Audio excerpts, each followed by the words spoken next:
Hello, hello. Welcome today to another episode of Mother Earth News Live.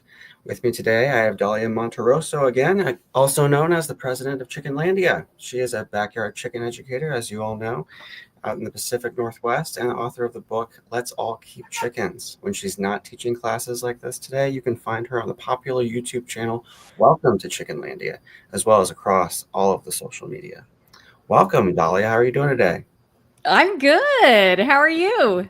Doing just fine. It's a little bit overcast today, but it goes well with the topic for today. How cold is too cold for your chickens? Yes, we're going to be talking about caring for your chickens through the winter. We're also going to talk about keeping chickens warm so that you can avoid problems because that's what we want to do. And that after that, I'm going to give some guidelines just regarding caring for your chickens when it gets really cold because that's the question that everybody has. And then when I'm done talking about this, I'll open up the chat for questions and people can ask me questions live. Great. I'll come back on around that time to pick out some questions for you and give people what they need. Okay, Appreciate your time. great. Looking forward to it. Thanks. Great. All right, let me get a little drink. Okay, so before we get into the very nitty gritty, there are two things that I want to tell you guys. And I've just been really passionate about this lately. I've been talking about it on my channel too. I just want to mention it briefly here. But please, if you live in a place that gets ice and snow, you have chickens, you live in a place that gets ice and snow, get the proper footwear for those conditions that you can wear in the chicken yard.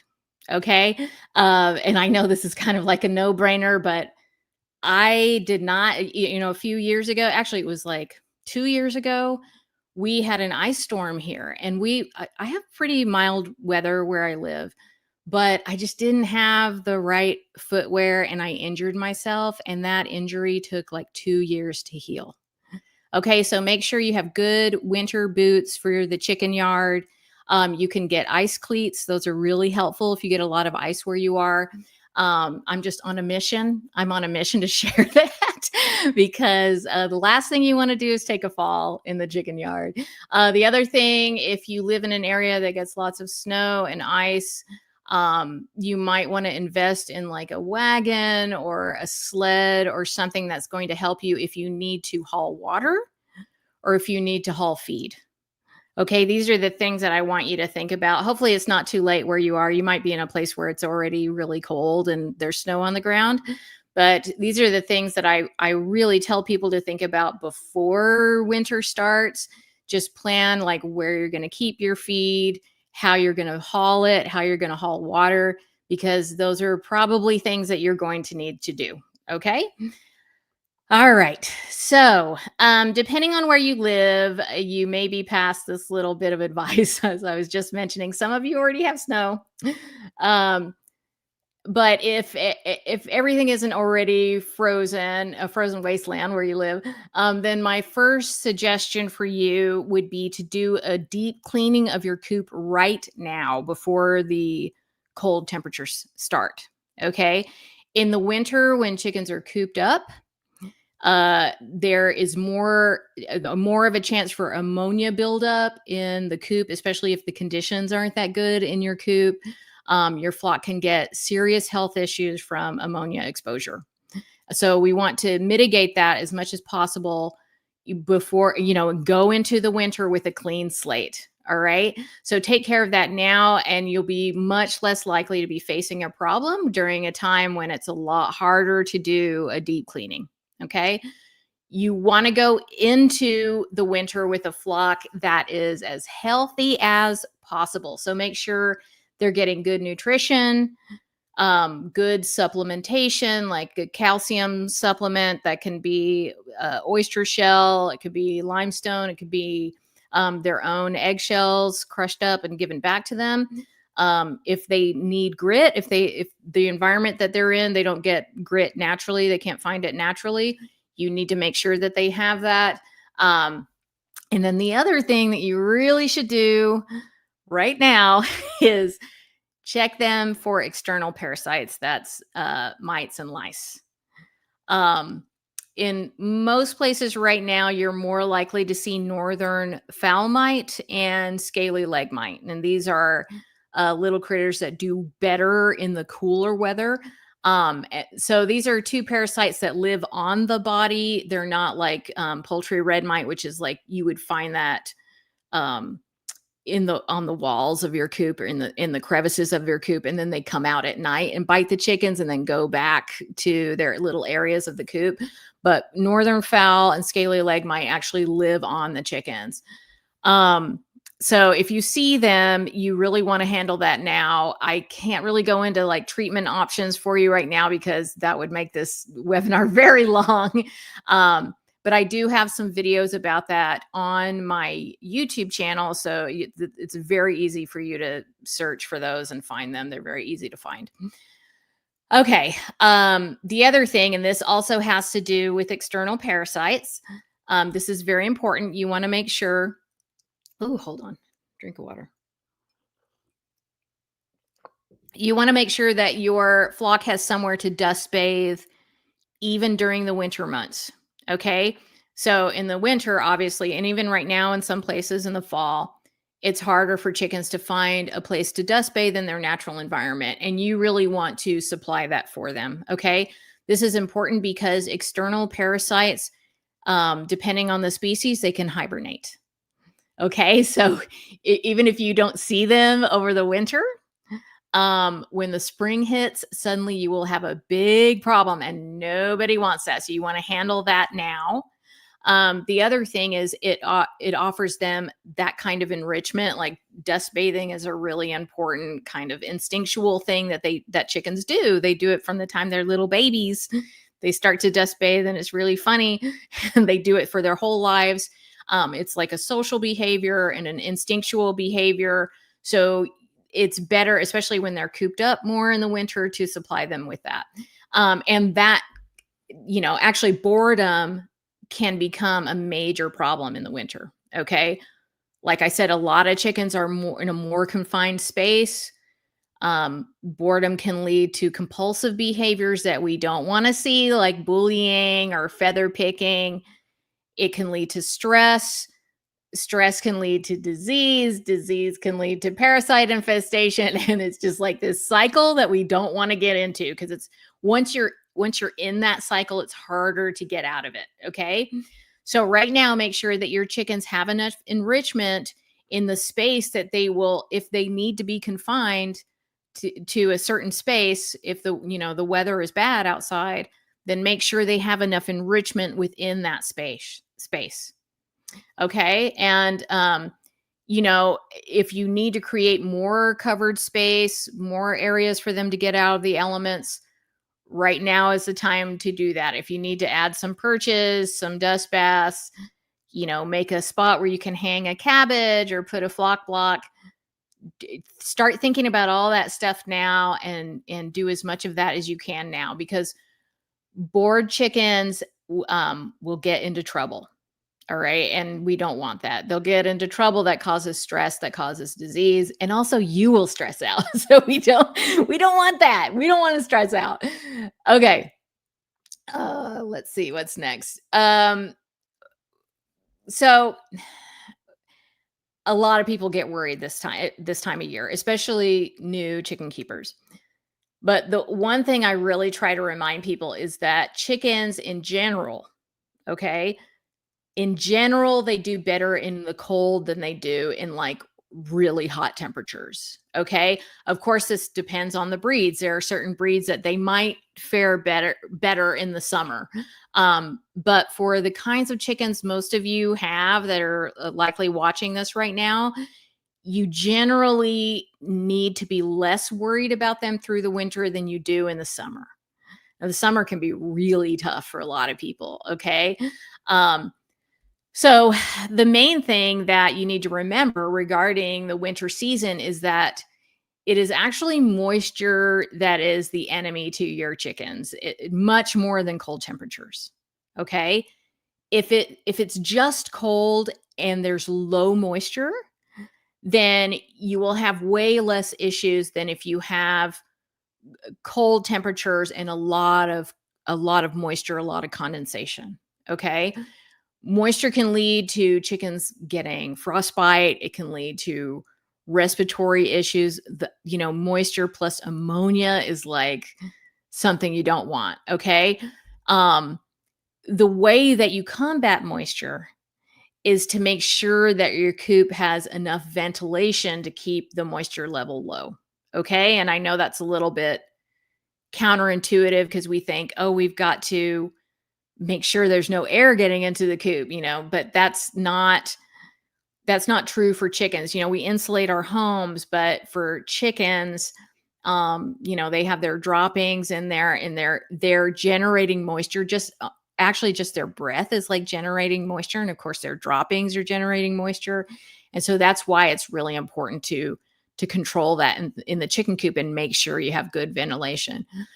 So what you want to do is have the ventilation above the roost area if you can. Now, of course, I'm speaking about a certain design of coop, where there's the roost and then there's a higher area where you can have ventilation. Some people have much smaller coops. So, we do what we can. Usually the smaller, like prefabricated coops, you'll see they have the ventilation, but it's like just a little bit above the roosting area because you don't want drafts where your chickens roost because cold wind can also cause frostbite, obviously. Okay. A good rule of thumb, for how much ventilation you will need is 1/2 inch of ventilation per square foot of coop space. Now, that is a rule of thumb. This is going to vary depending on where you live, what the climate is like. So just keep that in mind. Okay. You also, if you can, don't keep your water in your coop if possible, at least not at night. Like if you can remove it at night, do that. They certainly don't need water at night. They're not going to be drinking water at night. But it will increase the moisture level in your coop if you're keeping it in there overnight. And now if you have a system that is like, some people have like the nipple systems and stuff in their coops, don't worry about it. But if you can, don't have the water in the coop after, at night. And that brings me to one of the worst things that you have to deal with in the winter. Nobody likes this. It is the frozen water. If it is possible, if you can afford it, and if you have electricity in your coop or run, you will definitely want to purchase a heated water, okay, or a heated dog bowl. There's also My Favorite Chicken, who's sponsoring this webinar today. They have a plate that you can put your existing, depending on the design of it, but you should be able to put your existing chicken waterer on it. And the heating plate keeps it warm. It kind of turns, your whatever waterer you have into a heated water. So that's pretty nifty. I think we have a link for that. Maybe Josh can put that in the comments if we've got it, but it's on the My Favorite Chicken website. But yeah, if you don't have electricity in your coop, or in your run, then you will be needing to, really stay ahead of your water freezing. And I do have a video on my YouTube channel about like hacks to keep your water from freezing. Now, it depends on where you live. There's some places where it doesn't matter how many golf balls you put in your water, it's gonna freeze, So it depends. But there are some things you can do that will make it, keep it from freezing super fast. But basically, make sure you dump the water out at night so it doesn't freeze overnight. You haul water out there in the morning, and then probably 2 or 3 times a day, you're going to need, depending on where you live, you're going to need to go out there and make sure that they have fresh water, because chickens really do need water, even though it's not hot or whatever. They need water in the wintertime, and you need to make sure that they always have drinkable water. Okay. If you're not already doing it, you might want to consider doing the deep litter method in your coop over the winter, even if you don't do it any other time of year. Because if you don't know what the deep litter method is, it's basically a way to create a composting system inside your coop. Okay. And it's pretty nifty. All right. I can't get into the way to do it right now, because again, that would make this webinar really long. I do have a video about that on my channel as well. So it's easy. And there's information about it everywhere. Very likely on the Mother Earth News site, there's information about it. But so you're creating this composting system within the coop, and composting material generates heat. Okay, so that's why a lot of people will do the deep litter method at least over the winter, because it does generate a little bit of extra heat. Usually, if you were to take the temperature outside and go into your coop, you would see a fairly significant difference in the temperatures. Okay, so so that is one thing that you might consider. I use hemp for my deep litter. That's another product that I get from My Favorite Chicken that I actually really like. It's like my favorite bedding. It's a little, I think I have a link to that too, if Josh can put that in the comments. It is more expensive than pine shavings. You can totally use pine shavings. You can use straw. I love chopped straw for deep litter, but it lasts longer. Even if you're not doing deep litter, the hemp just lasts longer. So it is a good investment if you can swing it. But if not, just use pine or chopped straw. That's what I was just saying. Okay.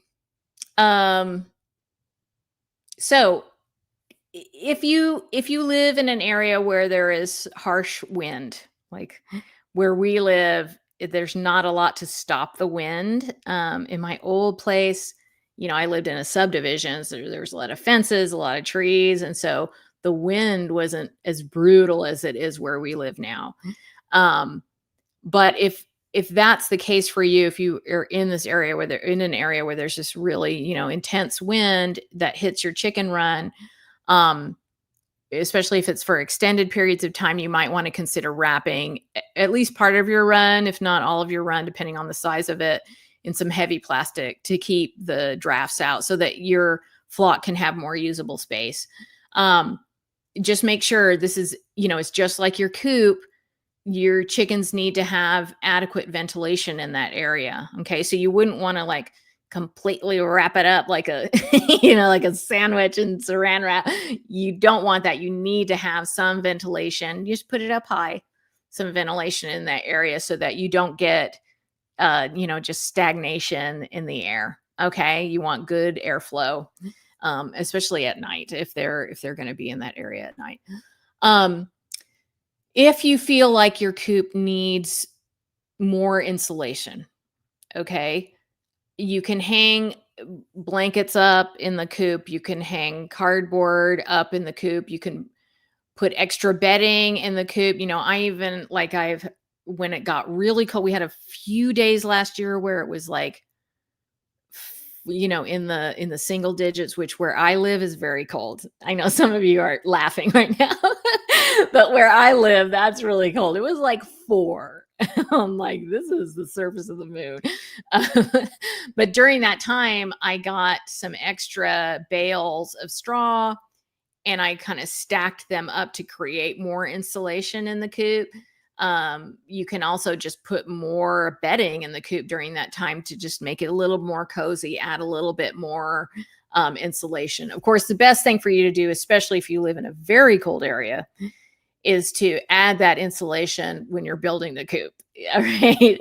Hindsight's 2020, but that is the best thing that you can do. Okay. Now we're going to get into the main question.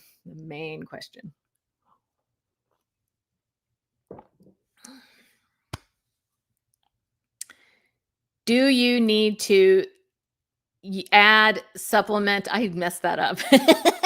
Do you need to add supplemental heat in your coop in the winter? If you go into any chicken group, you go on Facebook and ask that question, most people will tell you never. You never need to add heat to your coop. Never, never, never. Now, I will say that that is mostly true. That being said, everyone's situation is different. There's a lot of different climates in the world. A lot of people that say you never, ever, ever need to do that, they live in Florida. um, but there's different climates. There's different types of chickens, breeds of chickens. There's chickens that are in different stages. There are differently designed coops. Okay. So while the answer is most often no, you usually would not need to add supplemental heat into your coop in the winter. There are a few rare exceptions. Okay. If you have healthy adult chickens that are considered relatively cold hardy, if you have a well constructed coop, they will very likely not need supplemental heat. But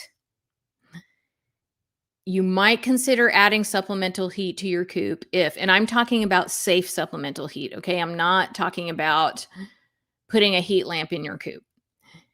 I know a lot of people do it. I can't, I have to say, like, it is a fire hazard. The nifty thing about heat lamps is that they're cheap, like they're very accessible and cheap, but they're also pretty cheaply made. And even just getting dust on them, they can actually ignite. And of course, chicken coops are dusty. If they somehow fall, you have hopefully you have a dry chicken coop.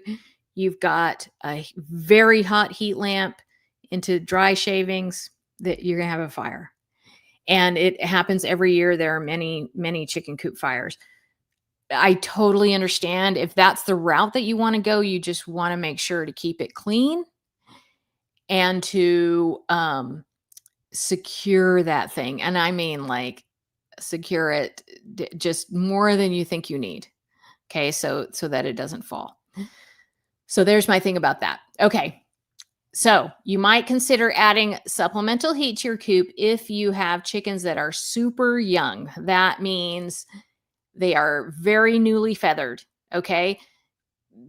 Chicks, like adolescent chickens that have just gotten their feathers, they're like 6 to 8 weeks old.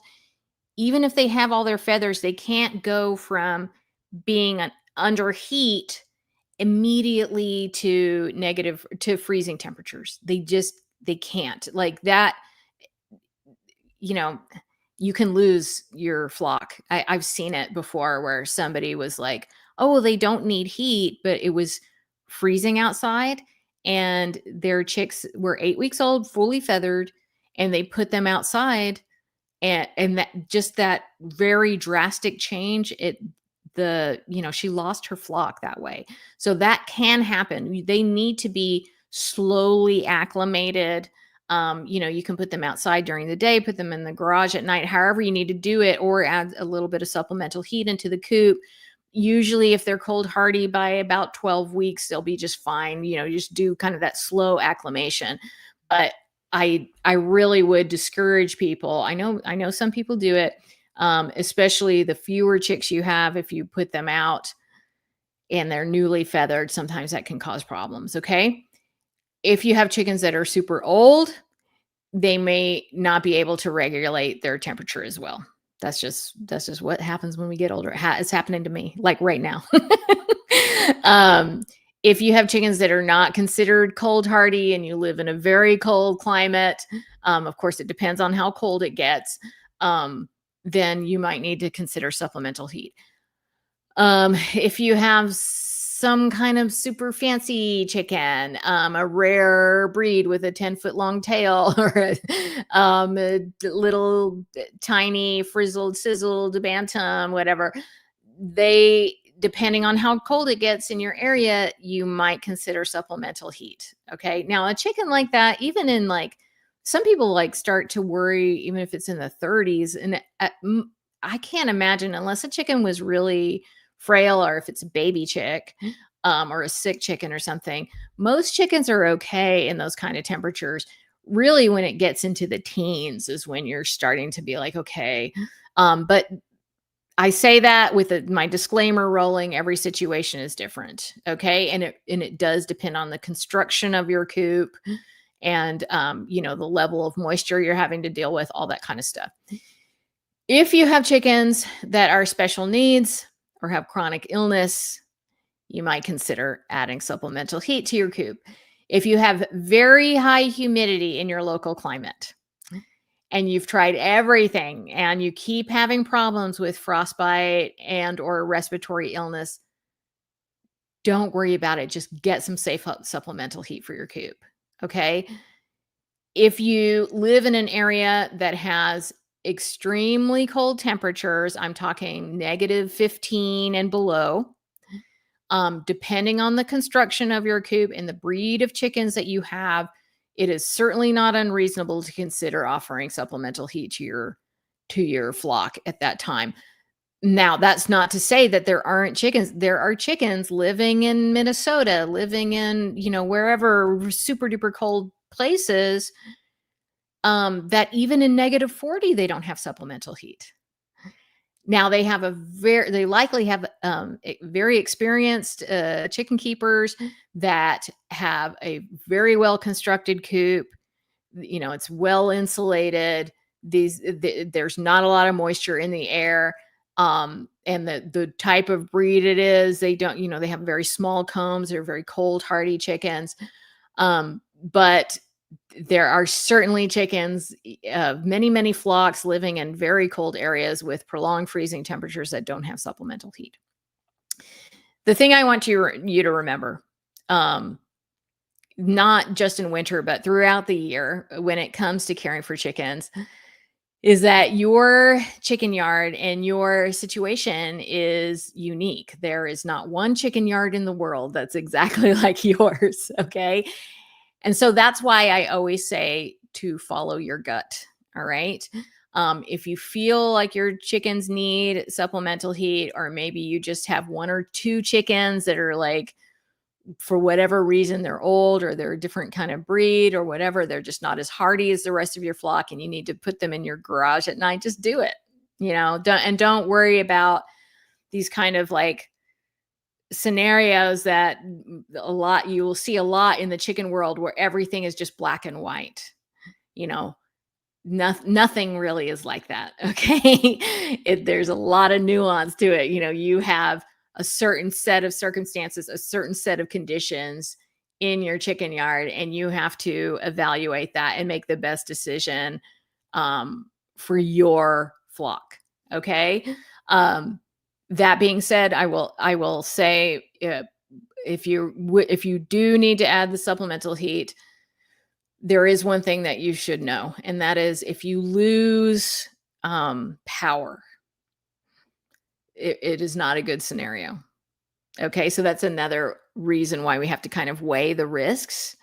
Okay, if I add supplemental heat and in the middle of the night I lose power and all of a sudden the temperature drops 30, 40 degrees, that's not going to be a good situation when I go out into my coop in the morning. So that's another thing to consider. Okay. I feel like I should mention that. And then of course the fire hazard aspect of it.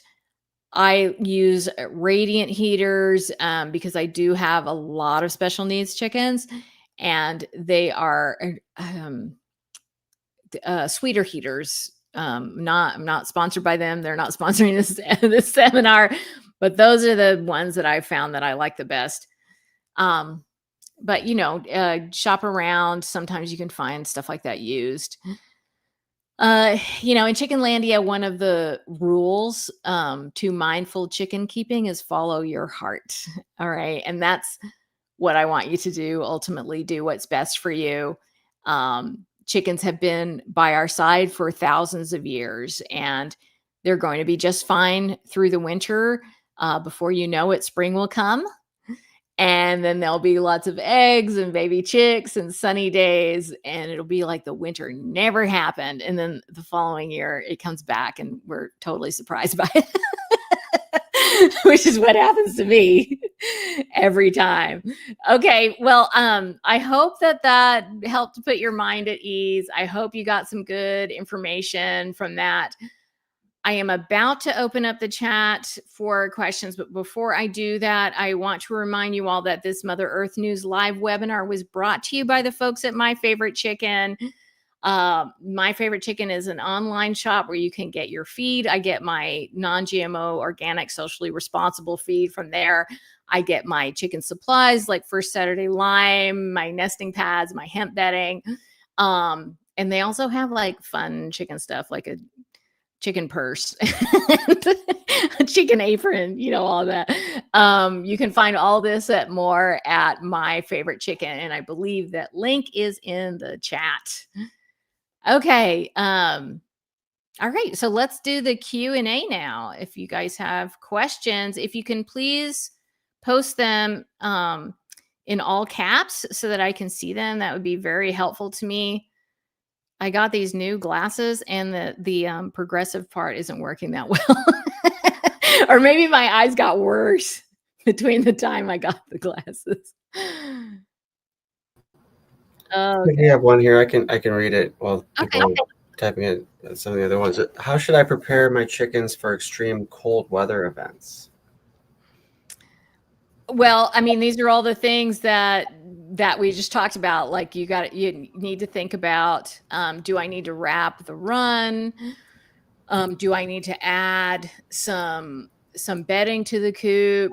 If you have a big coop, you might want to think about stacking up some more insulation, like putting up blankets or stacking up some bales of straw.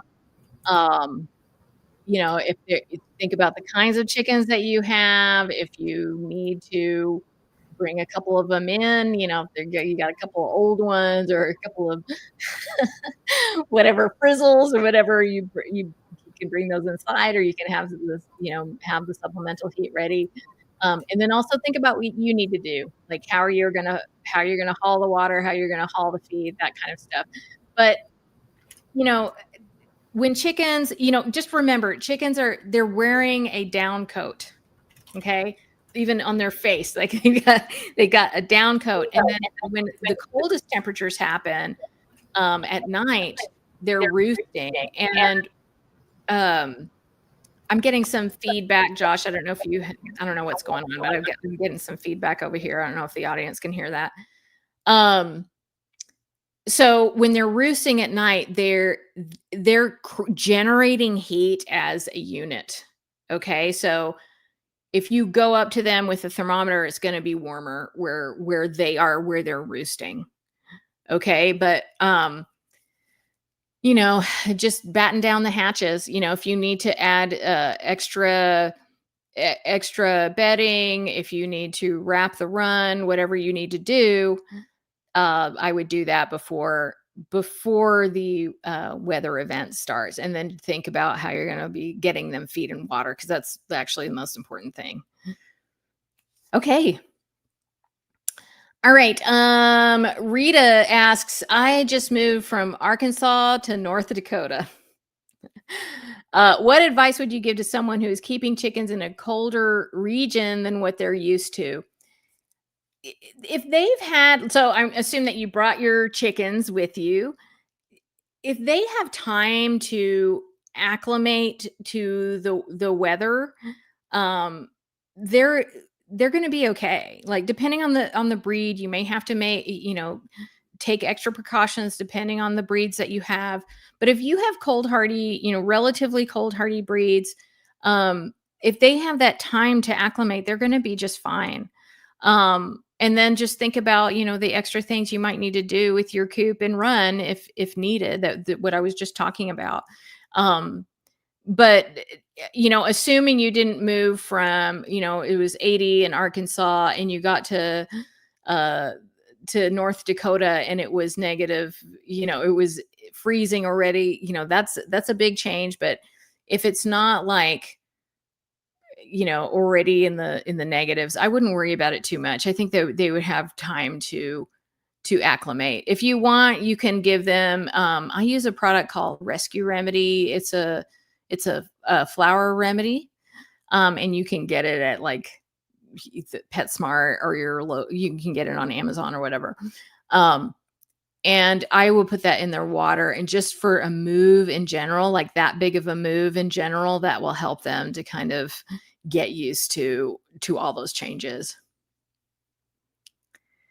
Kevin Salazar asks, are you familiar with any resources that provide emergency support for chicken owners during the winter? I'm not. I do have an online course, and when you take the online course, if you've taken it, you would have a direct line to me, so you could ask me questions. But I don't know, I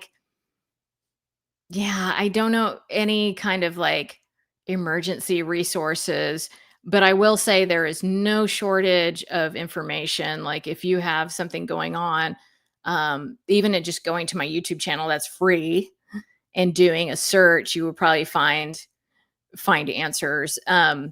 But no, I don't know any emergency support resources. I can't think of, I mean, I'm imagining some kind of organization, and I don't have that, or like a veterinarian thing. I don't have anything like that. I don't know of anything like that. Fred asks, how often do you clean the coop during the winter? Well, it depends on where you live. We talked about deep litter, and when you do the deep litter method, you do not clean out the shavings during the winter or during the time when you're doing deep litter method. What you do is you're adding substrate to the deep litter method, to the composting system, and then that gets turned in, and it just keeps going, and it keeps composting. And if you're doing it right, it shouldn't be full of ammonia. It shouldn't stink. It should work well. So it depends. If you live in an area where everything's not frozen and you can clean your coop during the winter and you're not doing deep litter method, you just need to clean it as often as you would at any other time. If obviously if it gets really soiled, if there's any kind of ammonia smell, then you need to do it. But for me, if I'm doing deep litter over the winter, all I'm doing is scraping the roosts. You want to make sure the roosts are scraped. You want to make sure that the nesting boxes are clean, that the shavings in them, or the pads, if you're using those in your nesting boxes, aren't soiled. And just, make sure all of their area is clean, but you're not pulling out all the shavings. Okay. So I hope that answers your question. Hannah asks, are there any specific breeds of chickens that are better suited for cold weather? Absolutely. There are. Gosh. And now I'm on the spot. Let me think. Brahmas, Cochins, the standard size Cochins. Those are really good. Wyandottes, really good. Generally, heavier breeds. So in the chicken world, there's kind of like a loose category, heavy and light breed. It's not like a real category, but it's kind of how we speak about certain types of chickens. So like lighter breeds in general, like your Mediterranean breeds, they're going to be less cold hardy than the heavier breeds, like like Wyandottes, like Brahmas, like Cochins, these big fluffy birds that obviously they just got more on them, and they're going to be warmer during the winter. The other thing is, small comb, like a pea comb, that's going to be better in winter because it doesn't have as much of a risk for frostbite. Now, leghorns are pretty cold hardy, but they've got the big floppy comb, and so or the rooster, big, huge comb, big old wattles. It's a real danger for them to get frostbite. So you will have to keep an eye on that. Some people will rub bag balm or Vaseline or A&D ointment on the combs to keep them from getting frostbite. That's not a foolproof thing, but it does help, as that's not scientific. I've seen just from my own experience, I do think it helps. But yeah, generally the big fluffy chickens with the smaller combs are going to do better. But if you go to any hatchery website, um, and type in, like if you went to Murray McMurray and typed in cold hardy chickens, you're going to get a list of chickens. And whenever you go to buy chickens, I would double check, you can ask the people that are there, and I would double check that, get some references to see if that's what the best breeds for your area are. Wanda asks, how do you deal with sick chickens during the winter? Well, I would deal with them the same way that I deal anytime. One of the main things is you want to get that chicken into an area where they don't have to work on regulating their body temperature. So in Chickenlandia, we have something called the REST method. This is in my online course. It's in my book. I talk about it on my channel. And REST is an acronym, REST. The R stands for remove your chicken from the flock. Okay. And there's many reasons to do that. But in the winter, certainly you don't want them to have to be fighting to stay warm. The E stands for electrolytes, probiotics, and vitamins. Give them some electrolytes. You can make like DIY electrolytes, or you can get an electrolyte formula that's usually good for them. It's just the same concept of when I was sick, when I was a kid, my mom would give me Gatorade because dehydration is always a danger when you're sick, and you also want to get nutrients into their bodies. The S stands for scrambled egg. And the reason that's in there is because you want to tempt your chicken with something, depending on what's going on with them. You want to tempt them with something that is hard for them to resist. And usually chickens really love to eat scrambled egg. And no, it's not cannibalism. It's you're cooking it. They don't know that it's an egg. They don't know it came out of them. So don't worry about that part of it. Just give them something that is very tempting for them to eat. And then the T stands for temperature control. So again, you just don't want them to be fighting to stay warm. So that is just and I go more into that in my book and in my online course. I talk about it a lot on my channel. There's a whole video about it for free that you can watch on your channel, on my channel. But yeah, that's it. That's what I do. It's supportive care, and hopefully that will be all they need. But sometimes they need something more. They might need veterinary care if you can afford that, or you might need to do some research on other things that you can do.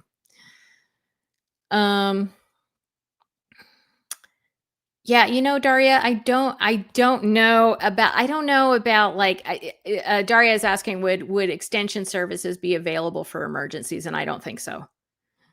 I really don't think so. Maybe Josh knows more about that than I do, but I really don't think there's any emergency resource.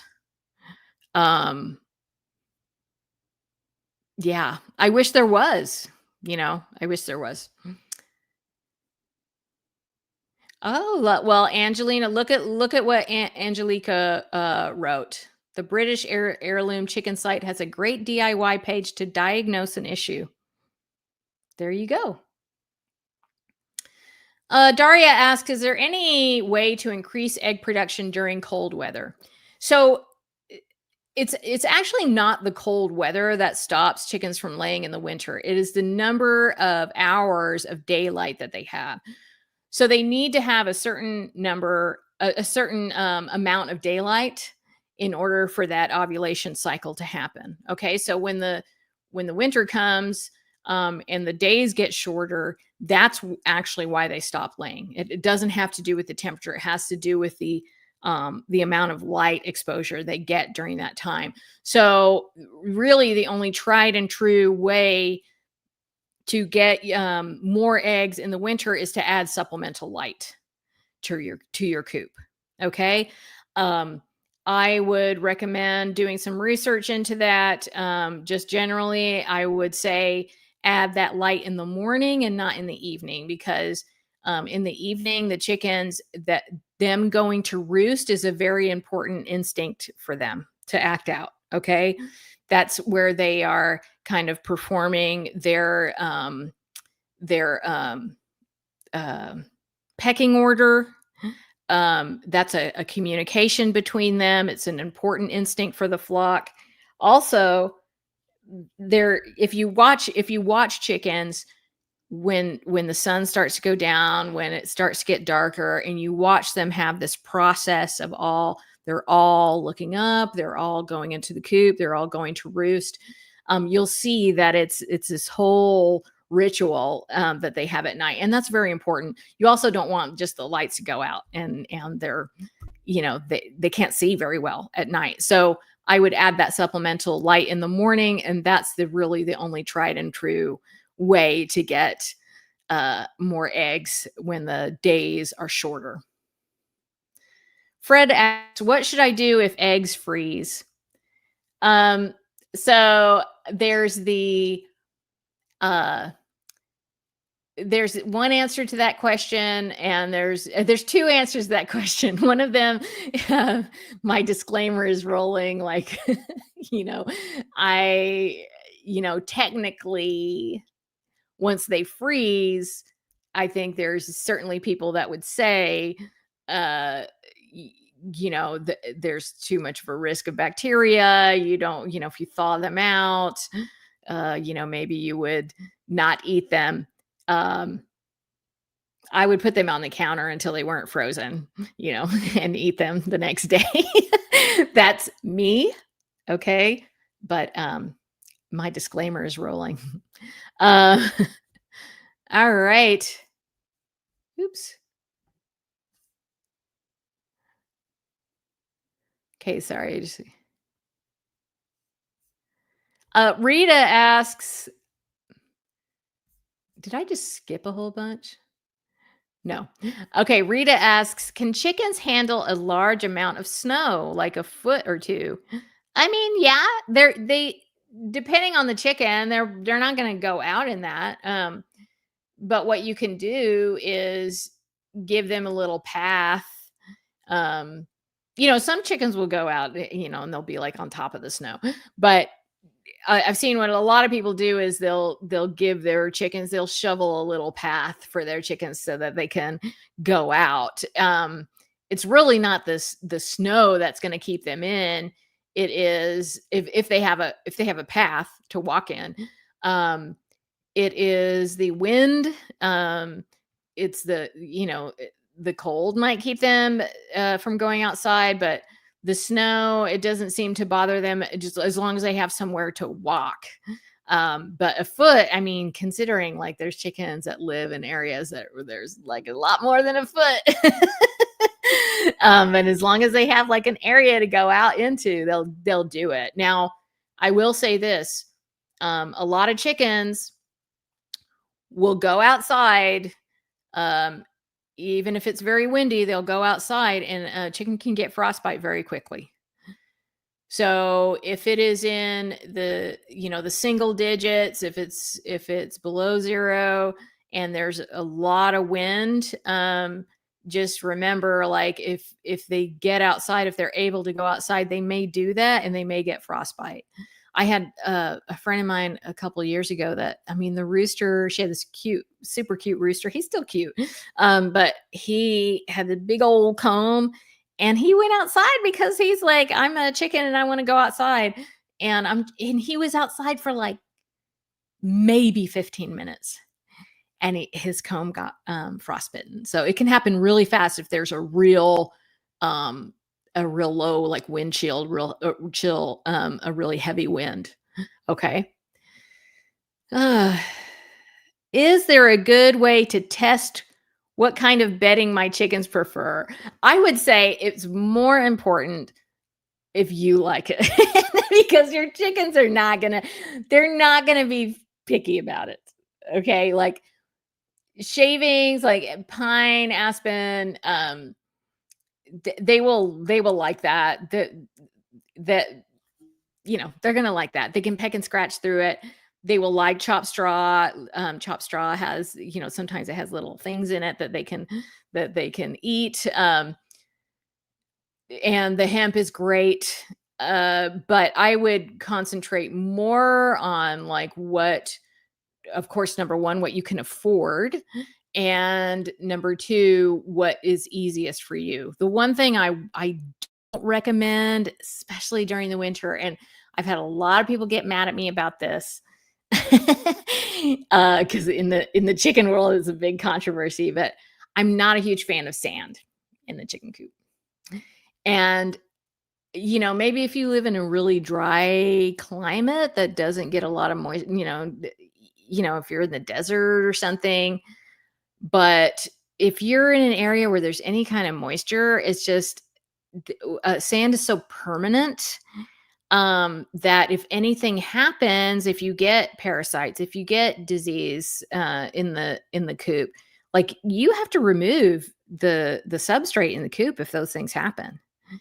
And sand is much more permanent than any kind of like shavings.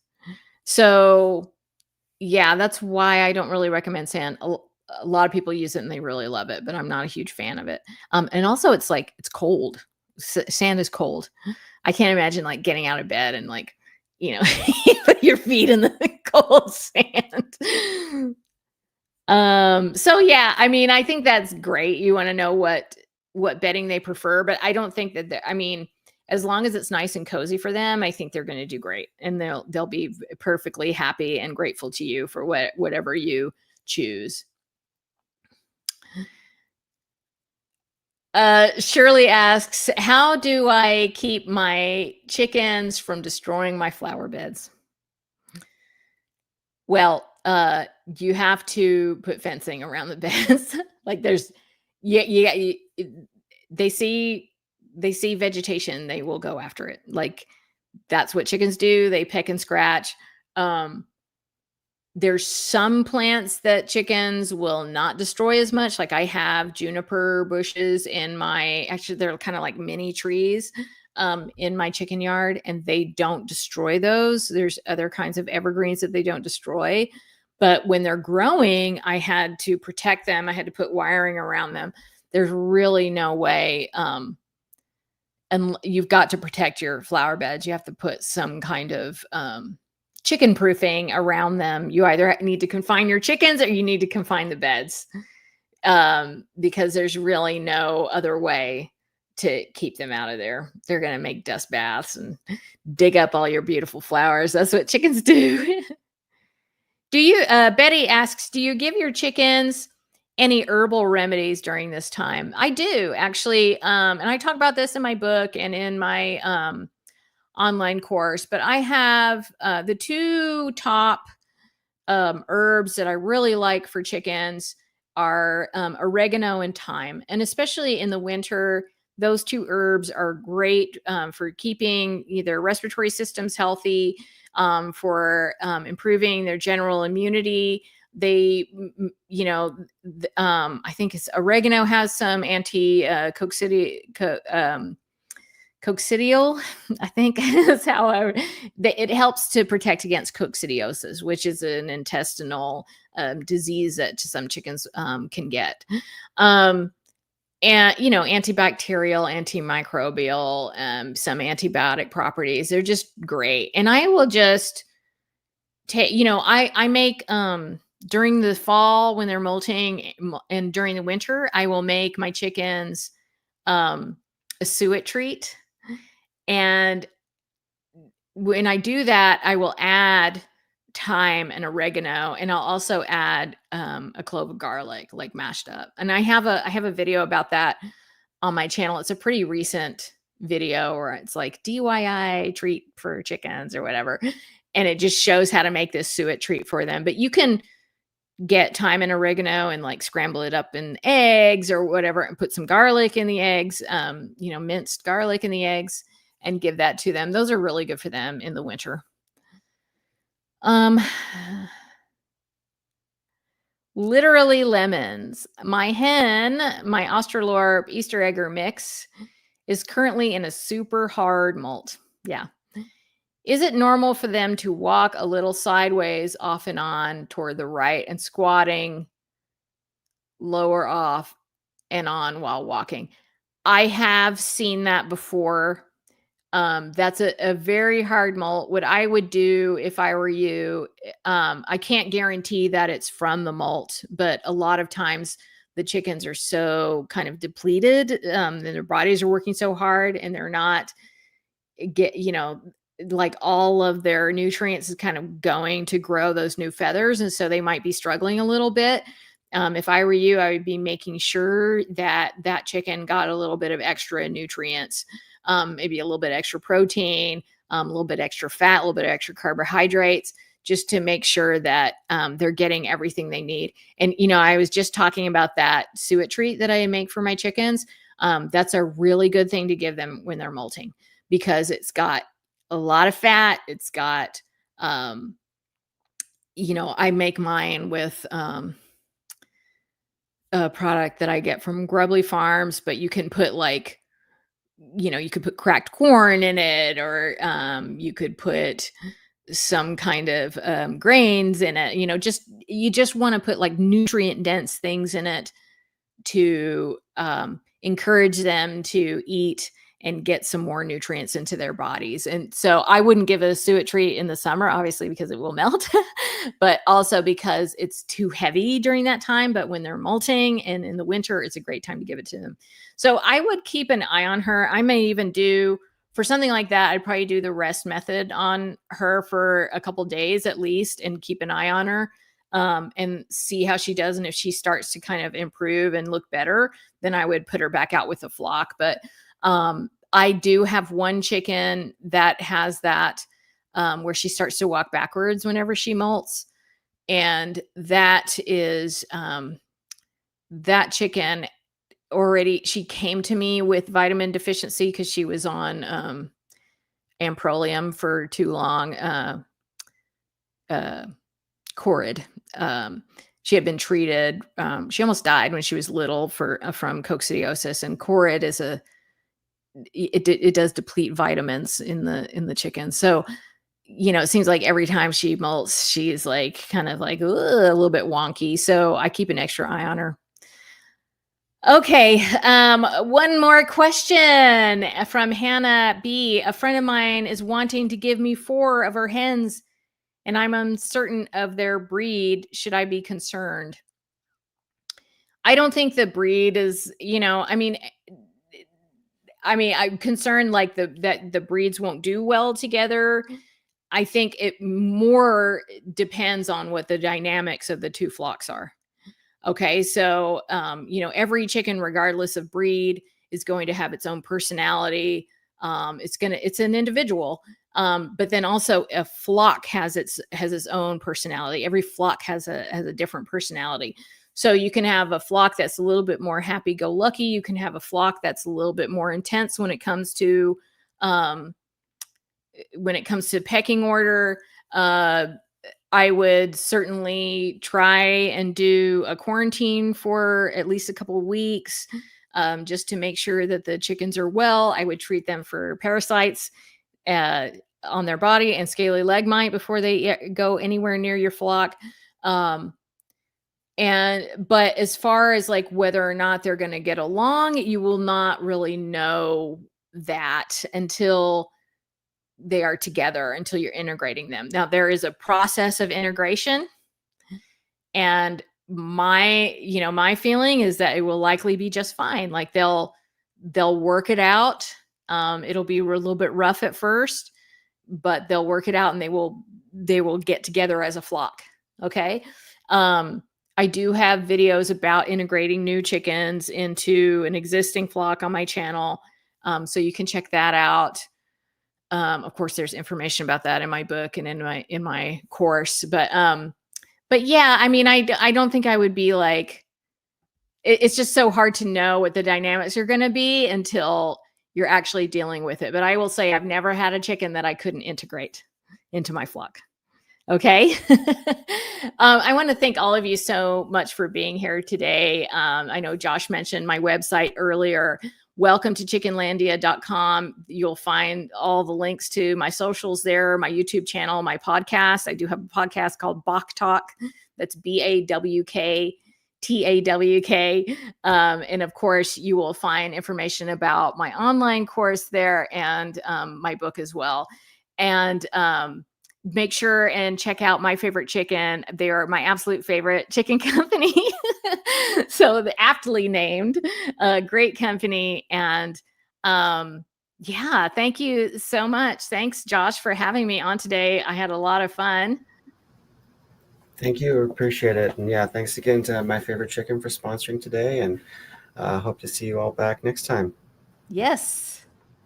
Thanks again. All right. Bye. Bye.